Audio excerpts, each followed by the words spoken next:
Bismillahirrahmanirrahim. Assalamualaikum warahmatullahi wabarakatuh. Baiklah, saya atas nama Sari Linda akan menjelaskan materi tentang klasifikasi citra, yaitu mata kuliah penginderaan jauh. Klasifikasi citra merupakan bagian dari image processing yang paling penting, merupakan tahapan untuk mengidentifikasi objek-objek pada citra. Seperti yang kita ketahui bahwa penginderaan jauh ini merupakan ilmu pengetahuan yang pada dasarnya akan membantu kita mengkaji fenomena-fenomena yang terjadi di permukaan bumi. Selanjutnya, terdapat dua klasifikasi, yaitu klasifikasi supervised dan klasifikasi unsupervised. Baiklah, yang pertama, klasifikasi supervised atau terbimbing. Klasifikasi supervised adalah klasifikasi yang dilakukan dengan arahan analisis di mana kriteria pengelompokan kelas ditetapkan berdasarkan penciri kelas atau kelas signature yang diperoleh melalui perbuatan citra, contohnya training area.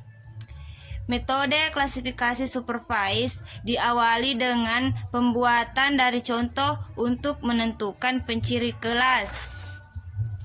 Kegiatan tersebut merupakan suatu kegiatan mengidentifikasi data yang dihasilkan dari kegiatan pengklasifikasian secara terbimbing didapatkan dari dua tabel, yaitu tabel sparabilitas dan tabel kontingensi.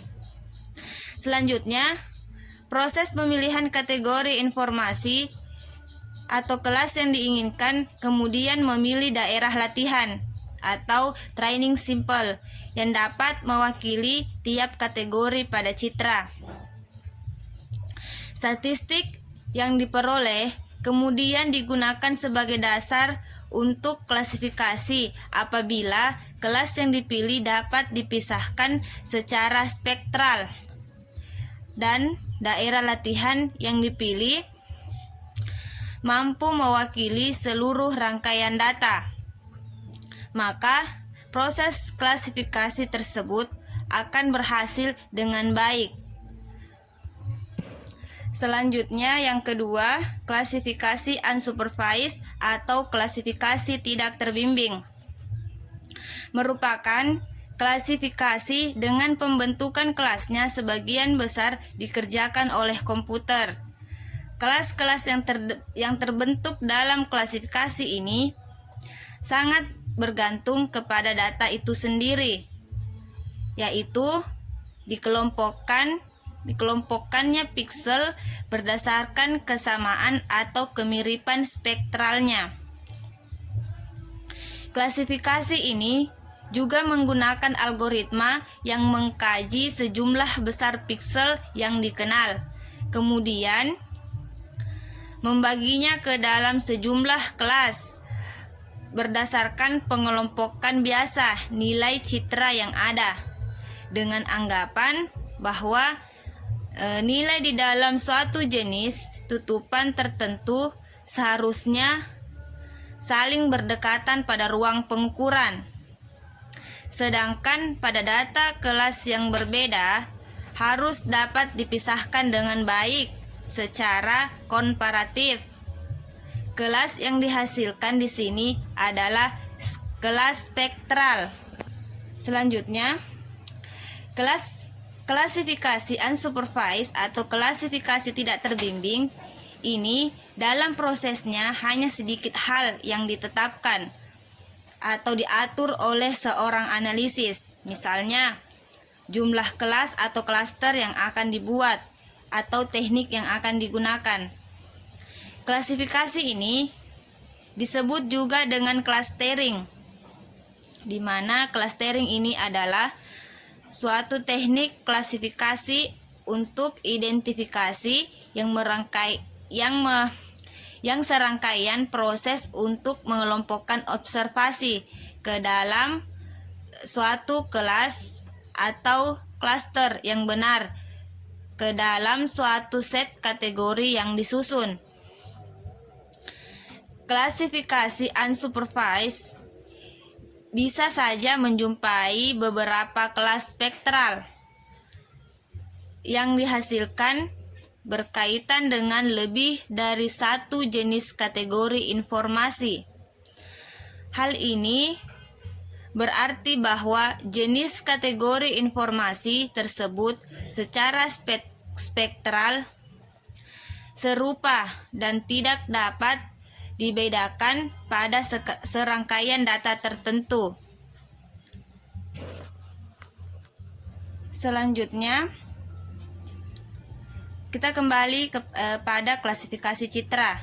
Nah, klasifikasi citra bertujuan untuk mengelompokkan atau membuat segmentasi mengacu kenampakan-kenampakan yang homogen. Jadi, pada klasifikasi citra ada pula yang disebut dengan klasifikasi visual, di mana pengenalan atau penutup penggunaan lahan sampai pada tahap fungsi dari lahan tersebut.